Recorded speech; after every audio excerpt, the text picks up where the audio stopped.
U organizaciji Kyokushinjitsu Saveza Srbije, Kragujevac će 16. maja biti domaćin MMA turnira.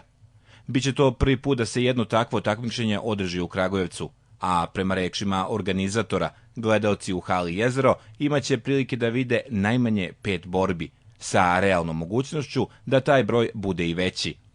U ringu će se pojaviti takmičari iz Srbije i inostranstva, a u periodu do početka turnira regionalna televizija Kanal 9 će gotovo svakodnevno u jutarnjem programu i u flešu predstavljati učesnike turnira.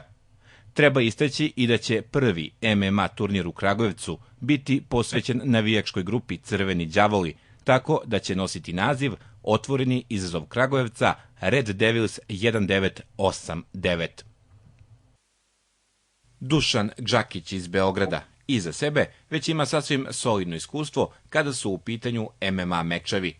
Ostvario je polovičan uspeh u prethodnih 8 duela, a borilačkim veštinama bavi se od rane mladosti. Dušane, kao i svakog takmičara koje smo predstavili u ovom serijalu pre turnira u Kragujevcu 16. maja, da čujemo neke pojedinosti od tebe, najpre zbog čega MMA i kako su neka tvoja prethodna iskustva u borilačkim veštinama? Pa, ja bih želeo prvo da pozovem publiku dođe da navijaju za nas na predstojećem takmičenju. Pa odabrao sam MMA zato što sam kao mali bio plašljiv. Ubio sam, ajde sad da se izrazim, batina u parkiću i onda sam odlučio da kad porastem da to više ne može tako, ali da se ne bih okrenuo u ulici i kriminalu, onda sam odlučio da se bavim sportom. To je MMA jedan viteški način takmičenja, znači sve je dozvoljeno osim udaraca u genitalije, prsti u oči, čupanje za kosu, znači jedan viteški sport gde svog protivnika možete povrediti onoliko koliko vi želite i meč se prekida kada sudija misli da je to potrebno. Znači, eto, borba bez pravila, ali u okviru fair playa. Kako su neka tvoja prethodna iskustva? Pa, moja prethodna iskustva, što se MMA tiče, imao sam 8 borbi, 4 sam pobedio, 4 sam izgubio. MMA mi se dopada zato što je neograničen, znači Ultimate Fight nema pravila.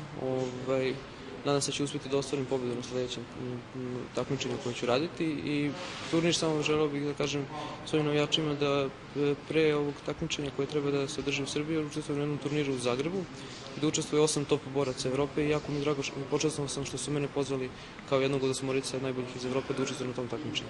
Džakić će u Kragujevcu nastupiti u kategoriji do 73 kg.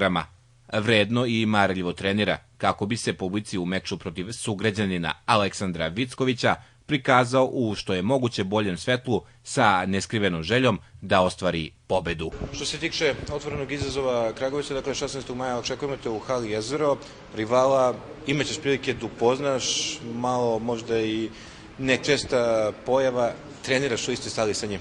Pa da, moj protivnik sa kojim ću da se borim je momak Sale, on se bavi kickboksom, čuo sam da je bio uspešan u toj disciplini, takođe trenira i parter i Kyokushinjitsu i mislim da je kompletan borac, očekujem pravi duel i neka bolju pobedu. Samo bih pozvao publiku da dođe u što većem broju da vidi šta je pravi spektakl i mogu da obećam borbe na nivou kao što se održavaju u Las Vegasu i u Japanu i u Americi.